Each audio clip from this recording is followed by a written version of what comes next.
I'll make thunder when the night comes. I'm full moon and the earth rotates. I am Adam and the east she waits.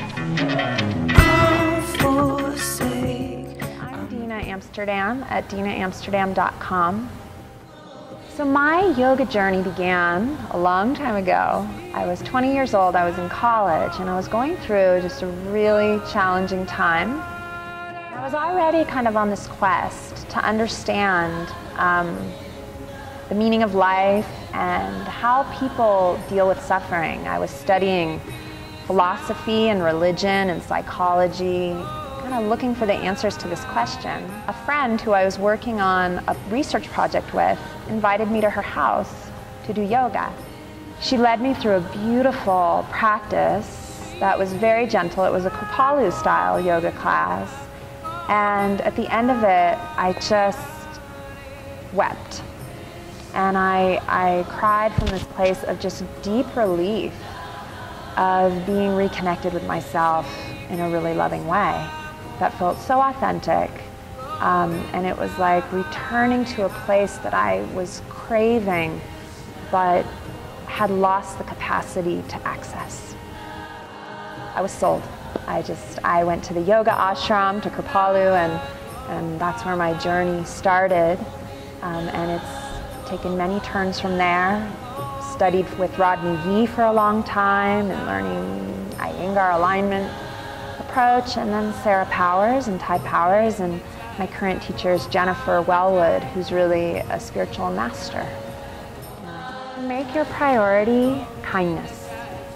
That might sound very sort of elusive, like how do we do that? But the body, well, yoga is really about the process of allowing the body to unwind its tensions and then to find its connections.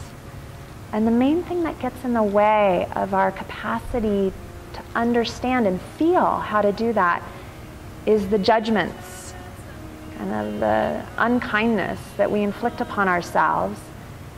In order to start to listen and tune in a way that will be really nourishing, every time you come to your mat, come exactly as you are and come with kindness towards whatever it is you find there. And your practice will blossom beautifully and just as it's meant to. Teaching is a yoga practice, and that the primary thing that's important is the depth of your awareness of yourself and everything that arises inside of you in the process of teaching. Having a capacity to notice when you contract, or you get caught in judgment, or aversion, or performance, so that you're able to continue to just be very authentic and transmit most effectively what it is that's really served you in yoga.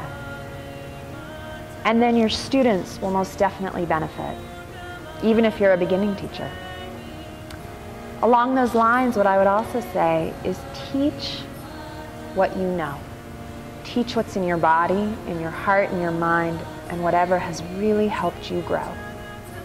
Because as you do that, your teaching will be imbued with an energy of vitality, with prana, that your students will be able to receive.